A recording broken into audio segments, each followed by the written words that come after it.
You had mentioned on the travel team you coached, you had three female coaches. Can you? And I've heard you talk a little bit about this before. Like, what is the importance? Is there a benefit to having a female coach versus a male coach? Obviously, we're not. This is not.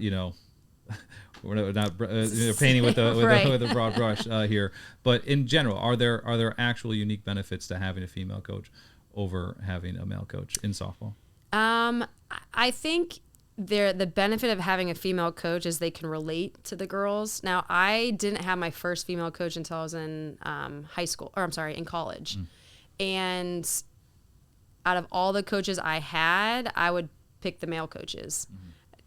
There was just less emotion involved. Not saying that's how all female coaches are. That was just my experience. But I do think it's very beneficial to have a female on the staff, whether it's a head coach, assistant, because it's just, I don't know, it's just something about being in, have the same gender. You can understand girls' feelings and things they're going through, whether it be softball or life, because I do think, coaching is a lot of coaching, like softball, but I do think there's a human aspect to it. Like, you gotta speak to them like you're humans. Right. It's not just all about softball. Right. Now, again, I had a really good female coach in college, one of them, and then the rest were all males. I just needed to be clear. Yeah.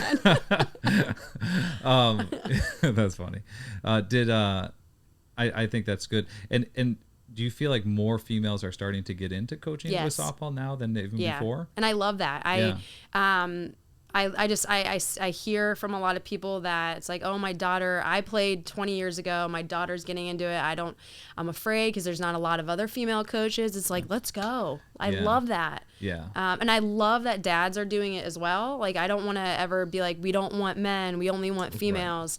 Right. I think it's just great when any parent will volunteer their time, their energy for their kid and 12 other kids. Yeah. But I am hearing a lot of moms getting into it, and I love that.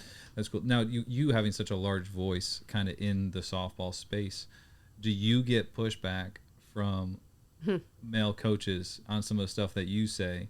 And have you experienced some of that? Always. Yeah? Always, yeah. And I not even online, but when I was coaching travel ball, I had this one umpire, it'll stick with me forever. One umpire, every time I wanted to argue something, it was kind of like and then he would call me sweetie. Oh. And I'm like, are you calling that guy over there in that dugout sweetie? I don't think you are. But I'm like, and it's just like the way I would try to argue something, it was kind of like pipe down, like go over there. And then other coaches arguing something and he's like, hey, yeah.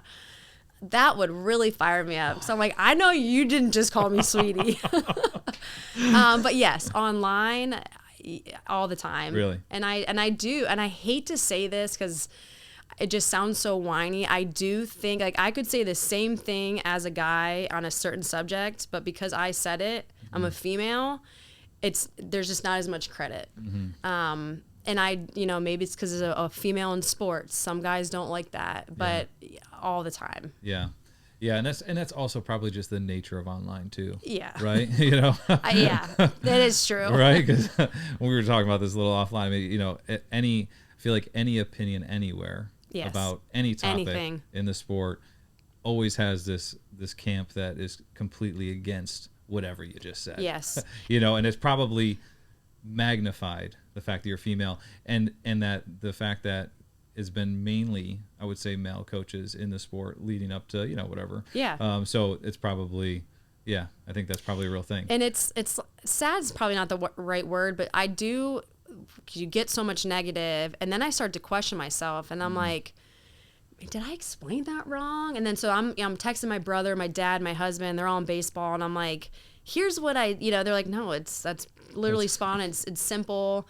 But then you just start to question yourself because you're like, well, this is what I've always done, and it's helpful to all the. And then it makes me mad that I even question myself and. It's internal, just battle now. It's like, wait a second. But that's it. And we had this conversation with social media. It's in coaching. There's never going to be one right way. Yeah. What makes a coach great is they take certain small things from others that they've learned. They make it their own.